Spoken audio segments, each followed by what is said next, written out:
the Videoverse.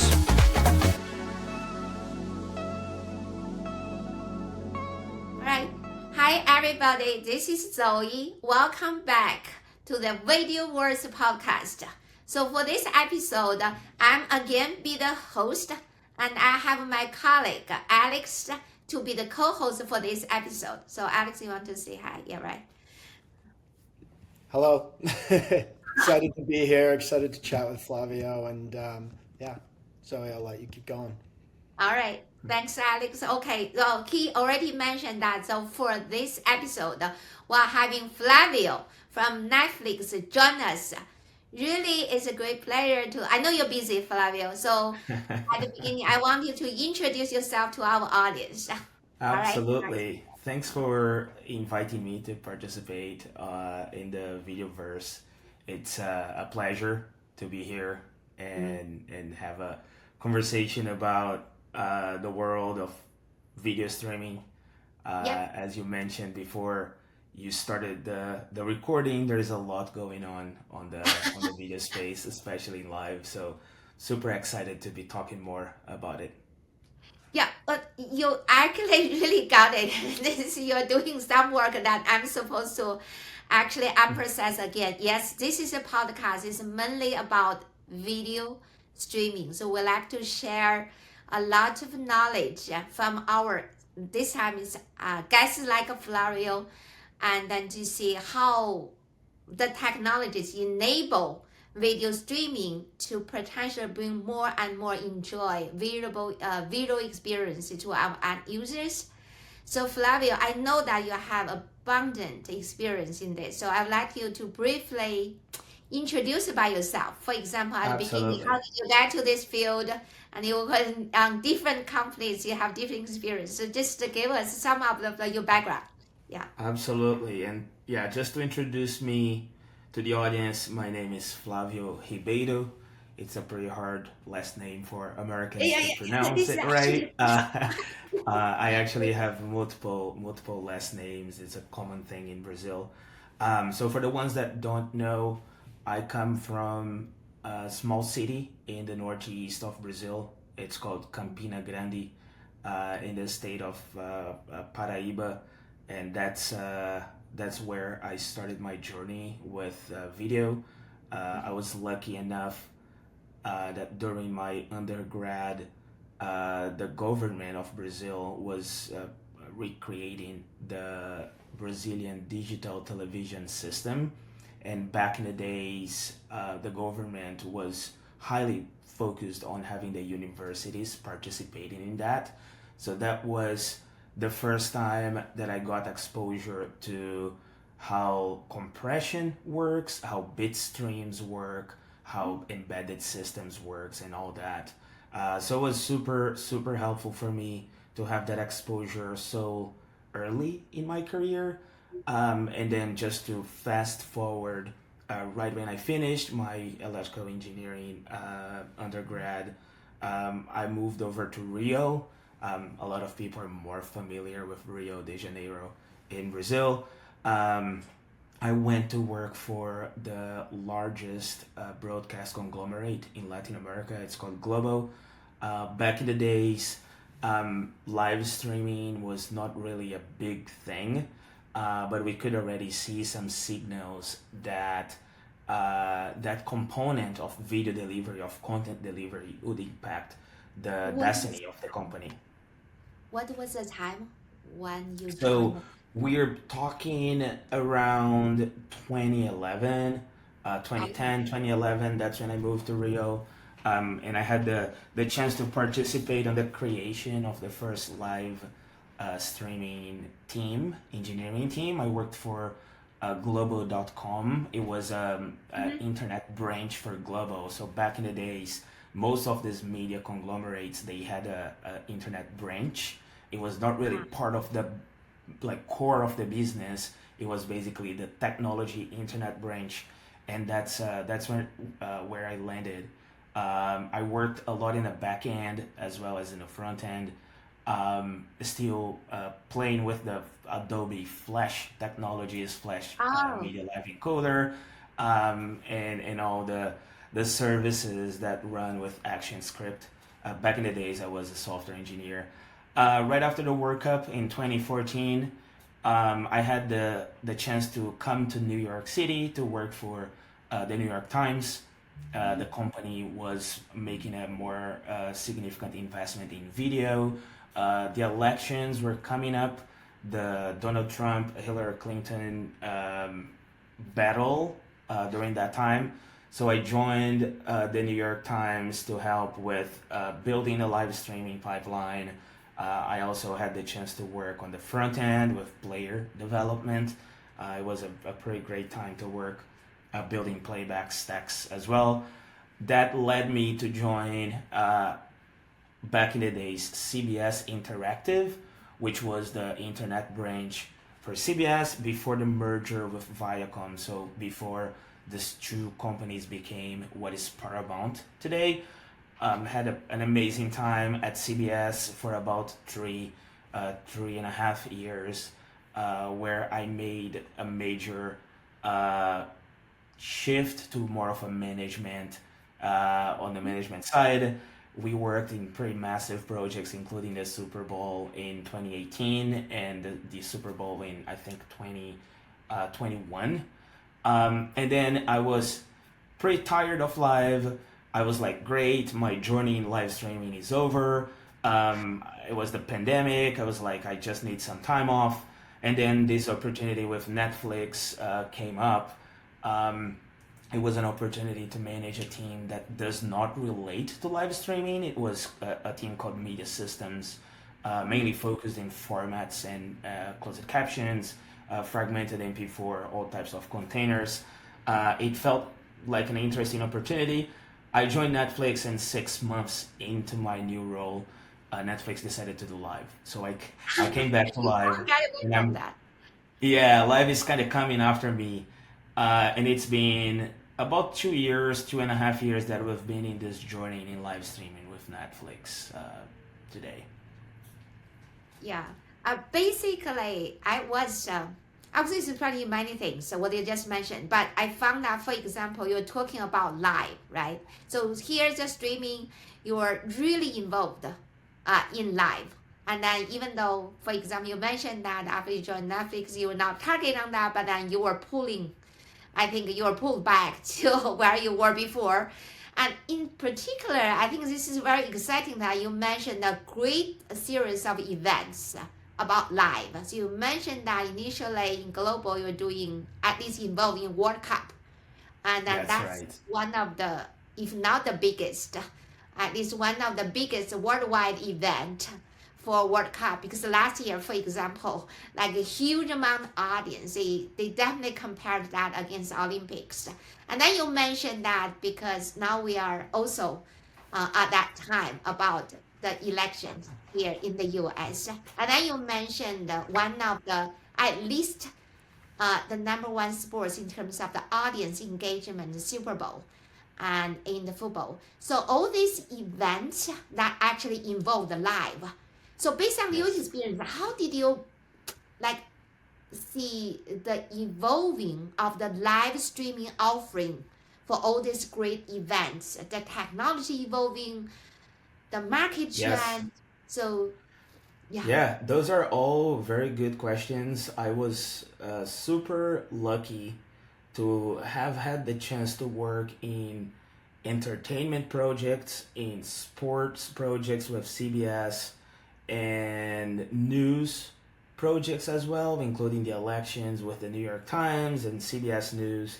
So it was very interesting to see the differences between the types of content, the challenges that those type of contents bring, not only from the programming standpoint, but also from the technology standpoint. And I think as you think through live sports, back in the days in 2014, when I worked on the live streaming for the World Cup in Brazil, and I don't want to talk about the results and the score of Brazil in that year, but the type of challenges were a lot different than what I see it today.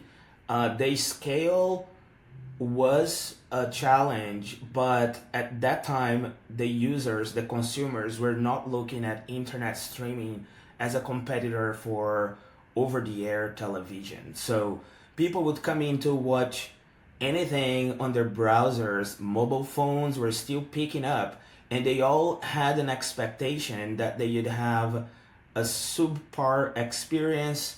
They knew that they would take some rebuffers. They would be looking at a okay quality, probably not very good for looking at the ball if you're watching tennis or even soccer. So that was the expectation back in the days, about 12 and 14 years ago. Today, it's different. Today, with all the evolution of internet connections and distribution, content delivery networks, the expectation is that the sports being delivered over IP will look the same or even better than over the air or cable.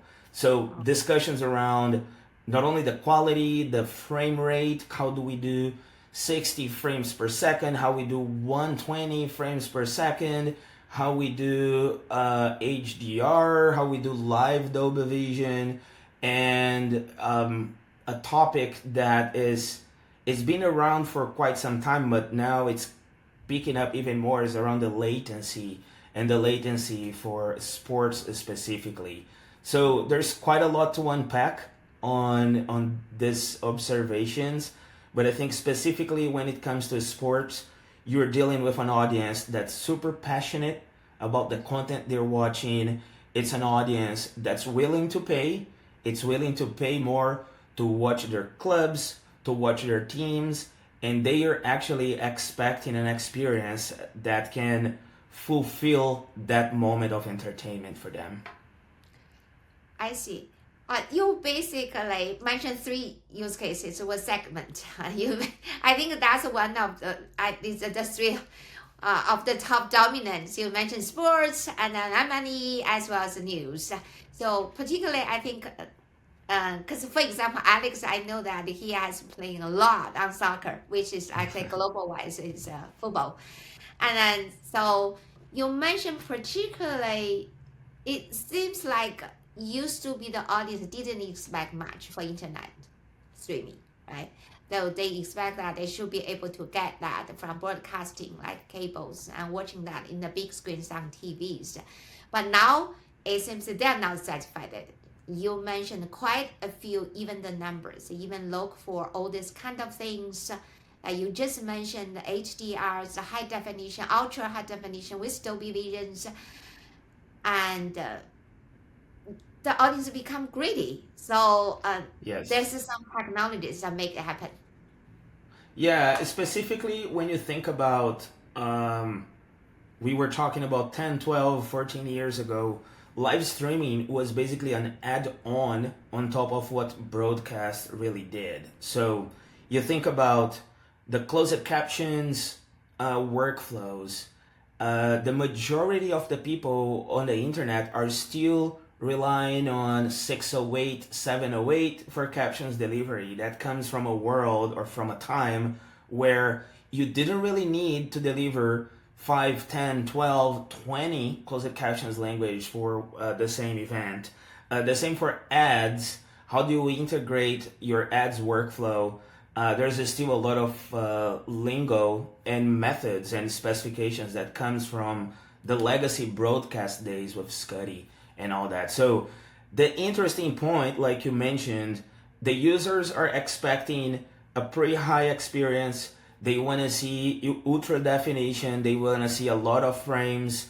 But at the same time, when you navigate the back end of like how to make this happen over IP, you're going to see a lot of roadblocks where the technology was not fully redone. It's a bunch of adaptations on how you really deliver a live event at scale. Even HTTP formats, if you think about HLS and Dash, it can be seen as more of a twist on how to use the internet infrastructure to deliver video at scale by using cached segments. And like it's almost counterintuitive that you're caching live video, but that's the reality that we had to develop over the last few years. So there's a lot going on. Again, we have to deliver what the consumers are looking for.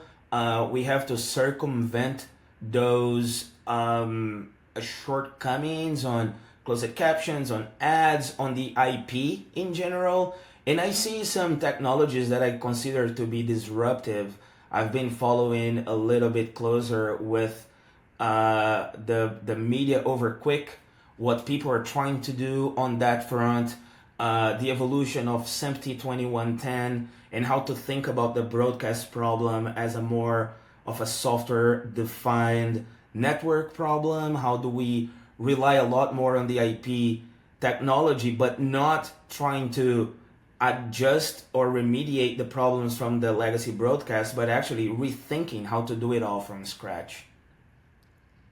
So not only just by video signal by itself, right? You mentioned quite a few others, like Yes. ad insertion that you mentioned, and then Yes. you mentioned closed caption, and then also fundamentally underlying the networking protocols that evolving to actually empower the transmissions of the video, because videos could be huge, especially you mentioned originally the resolution could be low, and then right now huge, and then originally there's that limited number of frames per second. Now we're talking about, you even mentioned 120, that's a lot. Yes. So we usually talk about 60 frames per second for 1080p, but then if there's a higher frame rate, that usually also associated with the higher resolution, and then that's a lot Absolutely. amount of data, and that we need the underlying infrastructure to actually support that.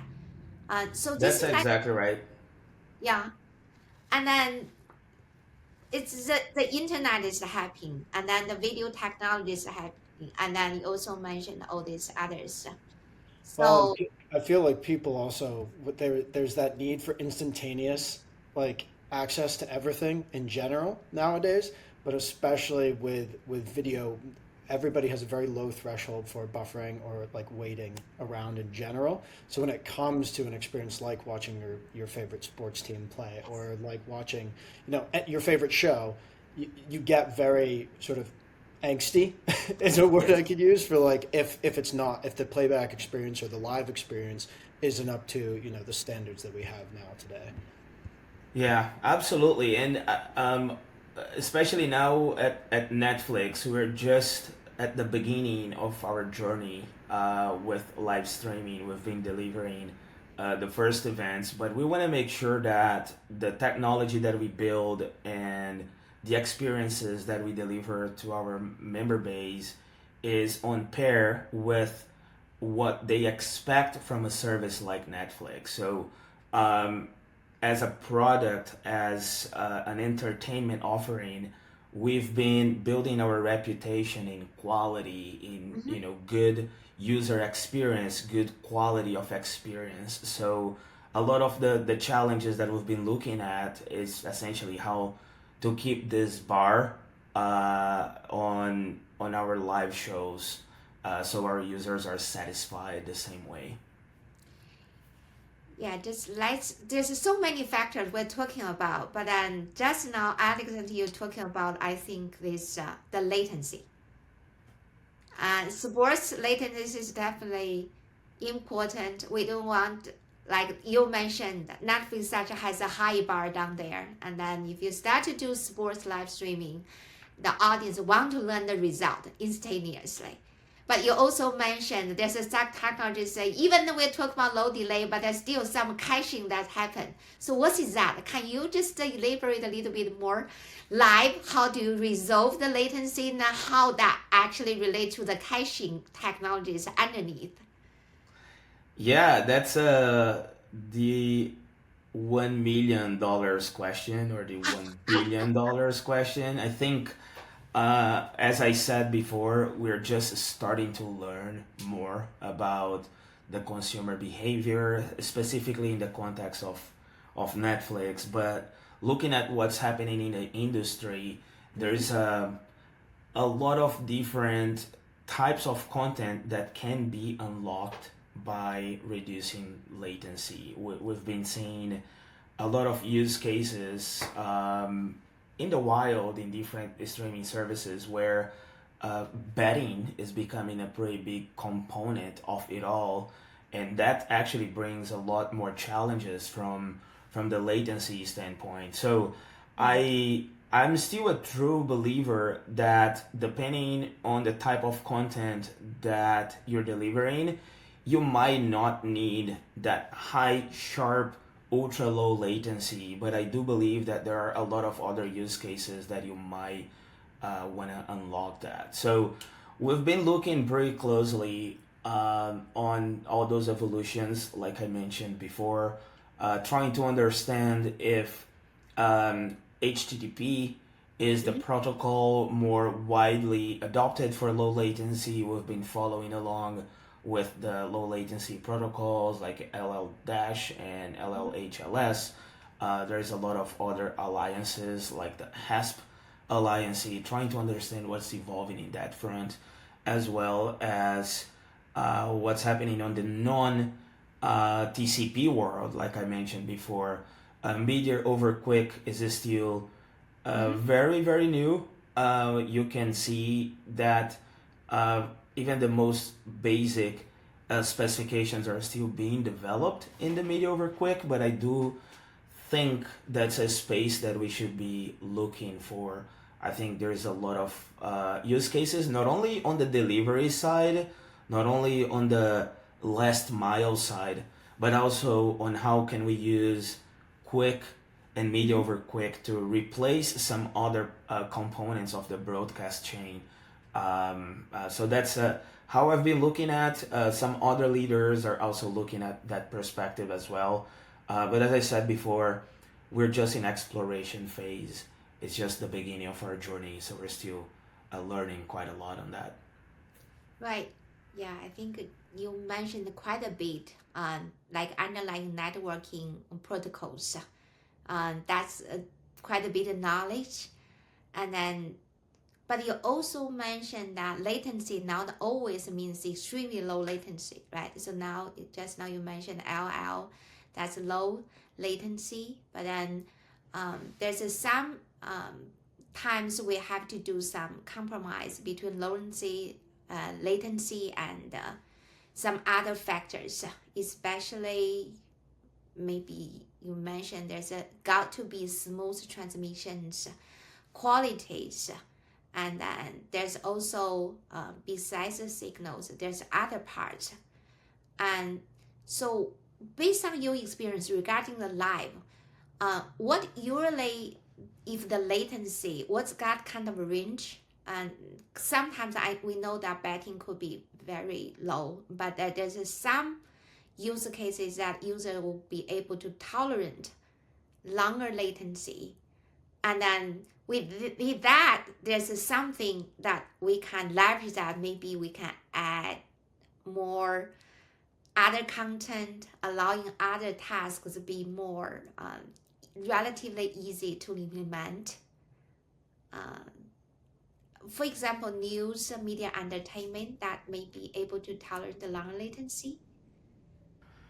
Yeah, that's a personal opinion. I don't really have much data to back me up, but my understanding from the times where I streamed, I helped with projects on news, talking heads, and even entertainment. If you think about talk shows or talking heads on studios and that kind of stuff, I think there's a lot more tolerance to latency, and I think in those type of projects you can definitely optimize for other vectors. You kind of glimpsed the trade-offs of latency versus quality versus cost, and I think having all those levers well defined that you can use per title or per show, it's really key. I think, again, there might be some cases where you want to push to the edge, you want to push to the boundaries, you want to be talking about 5 seconds or less for glass-to-glass latency. You see Amazon Twitch doing quite a lot of that for interactivity. You want streamers to be talking to the audience, and that's a use case that latency is a make it or break it for those use cases, especially around user generated content. But again, if you go back to a talking head or a studio show, you might want to optimize for other characteristics. And I think, like, just to kind of tail it all, just to tie it all in this conversation, the biggest challenge with sports is that everyone wants the best quality possible with the lowest latency possible, and that's why there's so much conversation about the sports use case, because I think it sits in a place that rocks the boat in all these different factors that we mentioned before. Right. This is actually contradict each other, of course, with the mention that because of the different layers of technologies that is evolving. So finally, we do observe that the latency will become lower and lower, the quality will become a lot better along the way. And then, but you also mentioned that with the live, there's a coverage because there's so many different users. They experience different internet conditions, different devices. And then that's why you actually mentioned that there's a technology behind that, like per show, per title. And then can you also we believe that's something to do with all this even with one audience, their conditions of the internet connections may vary along the time. And then also there's a huge amount of users, I think, believe the product and project you got involved, they have a huge coverage and with different conditions, right? That has Yeah. And that's something that specifically for Netflix, Netflix is a company that has been disrupting the industry on the on-demand delivery, on-demand distribution side for quite some time. It's a global company that has to take all the different angles of a video delivery. You mentioned there are some countries that will have a more significant number of challenges from the delivery standpoint. I come from Brazil, so I know how hard it is to deliver high quality content in Brazil. We have a few other countries that are pretty strategic for all those different companies, and I think that's where some of the challenges are going to become more difficult to circumvent or to solve. On the on-demand side, again, we believe that there's more levers from the standpoint that you can spend more time processing the media. You have control over the media. You can do several rounds of inspection on that media before making decisions on how many bits to spend in that specific scene, how many bits to spend in the audio side, how to make the right trade-offs. And I think for the on-demand, that's a problem that's way ahead from the research and deployment standpoint. So you can see people in Brazil with low speed connectivity still having a pretty significant, pretty good experience in OTT platforms like Netflix. And I think for live, again, just to repeat myself, this is just the beginning, at least for us at Netflix. So we're trying to figure out how to leverage and how to build up on all the evolutions we made, how to get all the different concepts that were created or used on the on-demand world and apply that to our live streaming offering. Again, we're just barely scratching the surface, barely starting to understand what's really needed. But we have a lot of expertise. We have a lot of excitement around this journey as well. So I'm super excited to see how this is going to evolve, not only for Netflix again, but for the whole industry. Yeah. It sounds like from just like all of your experience in general, there's a real sort of push from all the different industries, news, M&E, sports, to understand the best way at prioritizing those trade-offs you were talking about. Obviously, for on-demand video, you're able to do that in much slower time. Um, Whereas live streaming, it's happening on the go. So it sounds like overall there's a push, obviously from Netflix's side. You guys are just getting into live, as you said. 6 months into when you you joined the company, they said, all right, we're going to do this. So that's still very new. But it sounds like it's also kind of new for a lot of other industries and a lot of other spaces to also look into live streaming a bit more, how to prioritize the different trade-offs to make sure that the experience is best for the end user. That's exactly right. That's what we're seeing. We're trying to focus on the stability of the platform, make sure that we can keep delivering the events that we signed up for, but just trying to come up with ways that we can scale and that we can evolve the platform to eventually be at a place that we want to be, not only from the latency standpoint, but also from the quality and from the flexibility. So a few things I mentioned before. How can we not only adapt what's in the broadcast, but how can we rethink that? How can we try to approach this problem with an IP first mindset? How can we make sure that we can leverage the bleeding edge technologies to offer the best service possible? Right. That makes sense. Oh, sorry, Zach. I want to just like switch gears completely because you're giving us some phenomenal information. But I just have like a whole question about, you grew up in Brazil, obviously, got started in video streaming in Brazil, and then came over to New York. And I mean, so I saw you started at a startup just before you graduated, it looked like Avity, and then went so you went from like a startup to one of the biggest media and technology companies in the world based in Brazil, and then switched it up all over again and went to New York and worked for the New York Times. So I would love to hear what that transition and experience was like, and some of the similarities between media and technology in the U.S. as opposed to Brazil, and just everything sort of that you've experienced throughout that journey. Yeah, that's a very good question. I like to say that I never really had the dream of leaving my country. I'm a Brazilian by heart. I like samba. I like football. I like, my friends. I like the beach.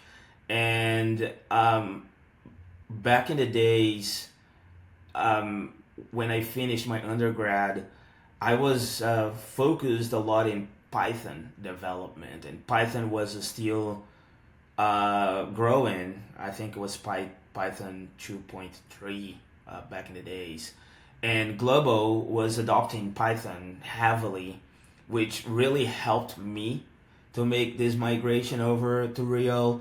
Some of the experience with TV and broadcast and Python and some people in the industry that I knew all kind of moving to Globo. Globo at that time was the place you wanted to be in Brazil. And I think in terms of the differences, when I came to the US, I found a lot of similarities on how the media organizations are defined.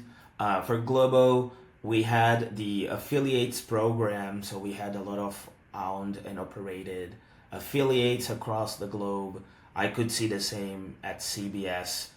But from the technology standpoint, I was surprised to see how evolved Globo was back in the days, especially on experimentation in open source. Open source was a pretty big thing for Globo. Back in the days, we built the JavaScript player that was used for the World Cup in 2014 in an open source fashion. since the first commit, and this player actually picked up, and it's still to this day is a pretty well known player project. It's called Klepper, and here in the U.S., at least in the companies that I worked for, both the New York Times and CBS, they didn't really have a pretty strong culture around open source. So that was something that I tried to influence in some way, tried to bring some of these aspects around open source.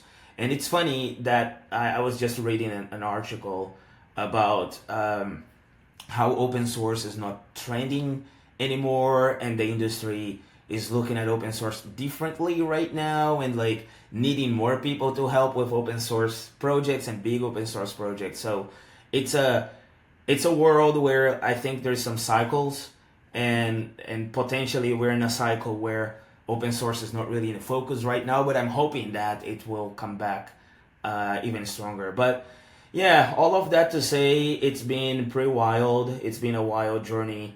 Coming to the US, coming to New York, I had to learn and expedite my understanding of the language, of the English language. That was a big challenge for me initially, and just getting used to the culture. Here in New York, everything is pretty quick. I like to say in New York, like everything is too much. When it's like work is too much work. When it's partying, it's too much partying. So it's a challenge to relate and find yourself and find your place in the city. But after almost 10 years now, I can navigate through the city, and it's something that's pretty strong in my heart. I don't consider myself a New Yorker. I consider myself a Brazilian, but this is a city that I feel like home as well. I'm happy that Alex changed a little bit, even though it's still very related. So you actually touching open source, and then we still feel like, for example, there's a quite open source that also important to us. Like a commercial company, with a commercial selling our encoders and related products to that. And then there's FMPEG, and then also we want to talk about GStreamer, MP4 Box. There's a lot of open source tools that very, very relevant and then important to us. Even for the code that we have been doing, there's a lot of open source encoder and decoder in the format of software that always come out, and then indeed it is them who actually pushing forward the new standard to be potentially adopted, paid attention by the community. So Yeah, that's a very good point. A lot of the media stacks everywhere, and that's across the globe. A lot of those stacks are highly dependent on open source projects, and we've seen some people in the community trying to figure out how to get more people to engage and maintain. You mentioned FFmpeg. I know there's a lot of space for contributions on the FFmpeg side, as well as GStreamer. I've been following more closely the evolution of GStreamer, the adoption of Rust in a lot of GStreamer components and plugins, and I'm highly interested at the personal level to what that project can unlock, especially from the live domain, from the live space, like how to leverage a framework that can manage stateful components across different pipelines. I have a lot of excitement just by seeing the evolution of GStreamer. But to your point, I think we need to have more developers helping with those projects with GPAC as well. It's common knowledge. We at Netflix, we do rely on GPAC for packaging. We do have a lot of interest in helping GPAC as a whole, MP4 Box, and all the different open source software that comes from that group. But I urge the other companies to be looking at creative ways to contribute and sustain the open source world. I think we depend on that. It's highly concerning when you see those projects that are massive being maintained by one person or two persons. So just looking from this angle, how can we as individuals and how can we as companies help to sustain those open source projects? How can we keep them alive, and how can we make sure that they're evolving and progressing, not only for the industry use cases, not only for the benefit of Netflix or the benefit of other companies, but also the benefit of the community and the benefit of the video and the audio and the multimedia ecosystem as a whole. Yeah, it's all these different aspects or pieces of effort that finally, I think, pushing the technology moving forward, and then also driving I think more and more increment of the video quality, the user experience on user side. So you actually touch very important aspects of why we come to where we are today. And then there's open source communities, like you mentioned. I think it's worth mention, at least, for example, VMAF was the quality metrics that proposed by Netflix in the first place, but you're also helping running an open source community, the LibVMAF, at least that actually further involving. And then that's what we usually recommend to even for our commercial users, because they come to, some of them even did not hear about VMAP. They say, how do we calculate the VMAP? And we say, okay, there is an open source LibVMAP you can just download. We even come up with some. We are not doing this as down here, but I mainly mentioned that it's this open source.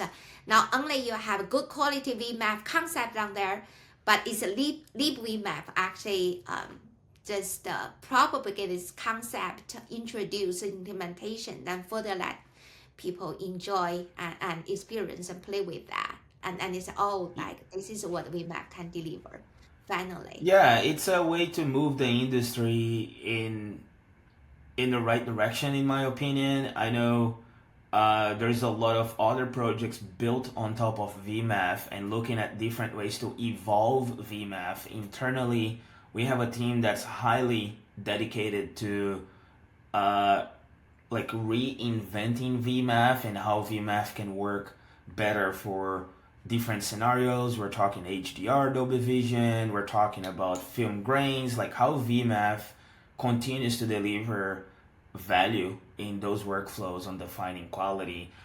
Still in the same vein, we've been making a significant investment on AV1 since the beginning with the AO media, and how really we can develop and build a codec, a compression algorithm, and an approach to compressing and encoding and decoding video that can really benefit the final users, benefit the content delivery networks, and that's all also kind of taking the approach of open sourcing. How can this be built by a community? How can we talk about the different developments? How can we have an implementation reference that you can look at the code base and you can see exactly how that should look like and how that should work? Yeah, that's definitely because you bring out the wavy one. There's also some always. I still remember when H.264 ABC was coming out back in 2003. It was the X264, and everybody will never talk about open source encoder. And it was the X264 open source encoder that really manifest the advantage of the ABC H.264. Like, I think that standard is actually maybe at the beginning pushing the internet video streaming quite a bit. And we definitely appreciate AMPAC 1, 2 before that, but I really, this is AMPAC 4 Part 10.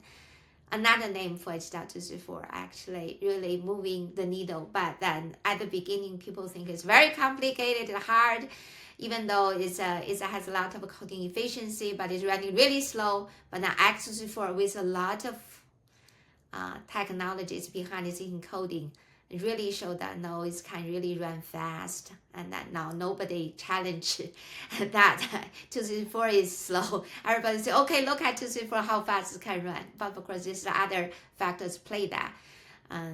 Again, as you mentioned, this is a community that actually open source played quite a bit of it, and then I want to actually, talking about the codec, I want to also get your opinion, because right now, we actually as a team know a little bit more, not a little bit more, we actually spend a little bit more our time on the codec side.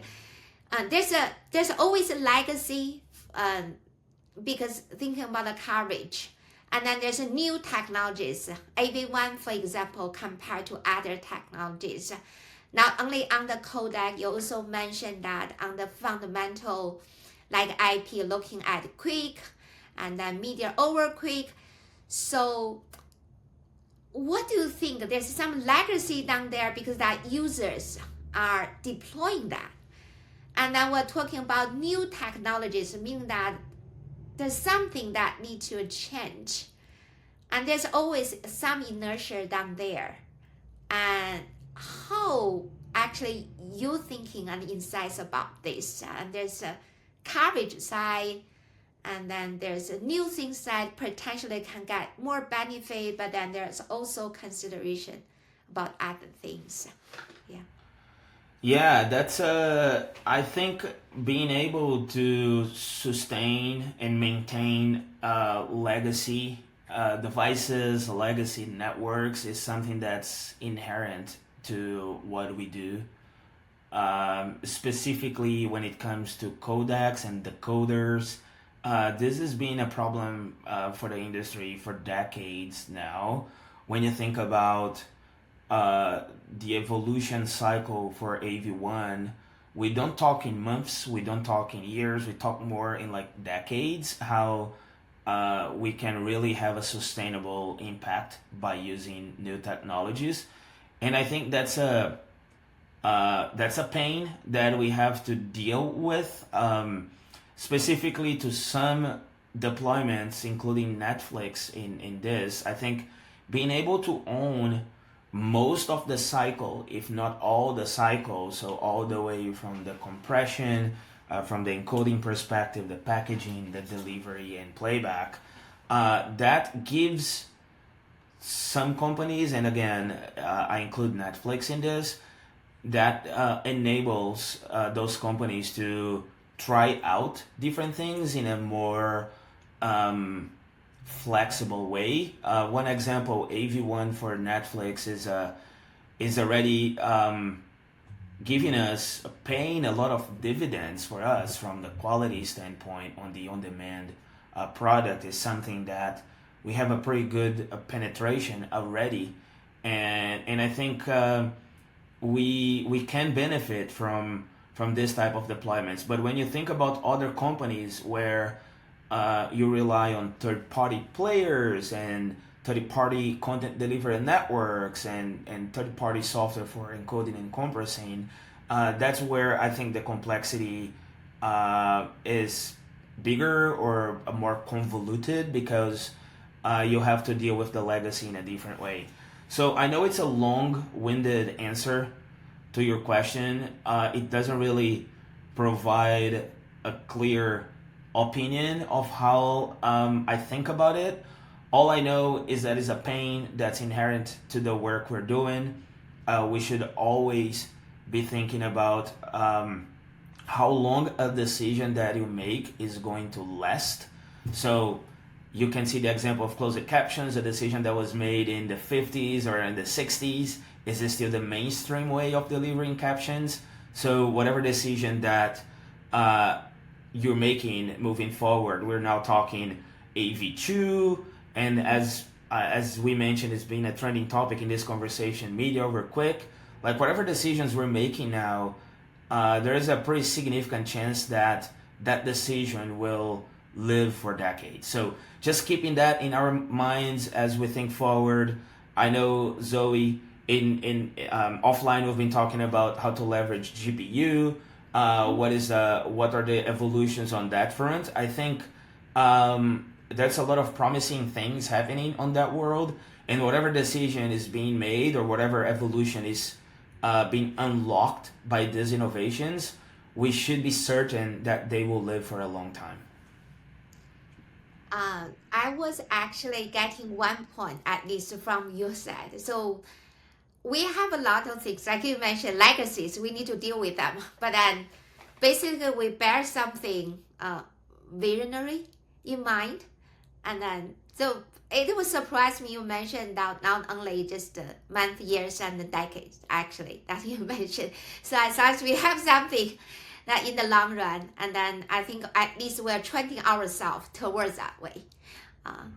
I think so, and like that's because we depend on the whole cycle of consumer acquisition when they upgrade their TVs, when they upgrade their phones and their devices, and again, we've been talking about AGVC and AV1, but if you look at the numbers, AVCs is still dominant in a lot of deployments. So what I'm trying to say is that it's definitely a complex industry that we're not going to have a way to just magically deprecate everything and create something new. But we should always be pushing the boundaries and trying to figure out how to make the ecosystem better. So GPU, AV1, 2110, Quick, like all those things are intentions in the direction to create an ecosystem that's more flexible, but they will all take some time to mature and to become mainstream, as all the other technologies we've seen in this industry so far. Yeah, but yeah, as you mentioned, but we're picking up like the innovation mindset and then looking forward to the future. And Absolutely. while we're like ramping up, there's still something that we have to mention, which is AI. Uh, still, everybody talking about that, especially since later of 2022, that disrupted the Gen I technology came out. So we still want to learn because usually users will ask what that will affect the streaming world. And then what kind of things, maybe at least step by step, but what is going to be happening in the near future because of the Gen I stuff. And then what happens is going to be in the near future for streaming. We like to hear some about your views. Yeah, that's a very, very hard question because I have been a little bit in denial mode and not really diving too deep into AI for a lot of other reasons, but I've been following the progress, and um, it's fantastic what is happening in terms of the model evolution. Every time that a new model comes out, new things are unlocked, and it's so quickly. We've been talking about changes that takes forever to be adopted by the industry, but on the other side, we're talking AI now, and I think I've seen AI changing um, the way people have been developing software, for example, which is a pretty like transactional upgrade or progress. If you ask me, developers that never worked in a specific programming language, they're now able to build software in this language, and I think those are minor, non-disruptive benefits that AI is providing to us. But I'm kind of trying to look at like other ways that AI can impact our daily routine, not only on the media and entertainment or on the streaming side, but also how we go about life. Looking at how the government makes decisions about their countries or the cities or the states, and how AI can bring a perspective of what worked best in the past. but specifically to the video streaming, the video industry, I think the authoring of content might change. It's not something that I've been heavily involved in the creation of the content itself, but I can already see a lot of glimpses where AI is transforming how people expedite storyboards, how people expedite the different types of content being created. But yeah, it's a very hard topic. You kind of have to be closer to have a stronger opinion about what really this technology will unlock. You know, there's an analogy. When you're a fish and you're in the water, it's hard for you to learn the concept of being wet. That's kind of how I feel it. You know, I mean, I'm embedded in technology, so it's hard to understand like how to zoom out and understand how AI will change my own world and my own day-to-day job. So I will leave it there. I could talk over and over about the things that I've been thinking about on the AI side, but I might just not be realistic, I think, about some of the things that are going through my head right now. Well, thank you for actually the analogy you just mentioned. I think we are all sort of some kind of fish in some kind of water at this moment. And then even though we all want to actually jump outside to actually looking into from a bigger picture, and that's always the case. But as long as we are aware of this, we are aware of the limitation down there, there's always we can make better, make further progress. We Yep. have been almost an hour, and then so um, but actually I not only, at least from my side, not only learned about your sharing. I think what I learned is even though, especially from the last thing that we just mentioned, we are aware of our constraint and limitations, but I heard somebody always mention that it is the actions that actually produce information, meaning that we don't know something, but as we move ourselves forward, learn new things, act new things, contribute new things, doing new things, we start to learn more and knowing more along the way. That's what we learned based on all your past experiences and what you have sharing.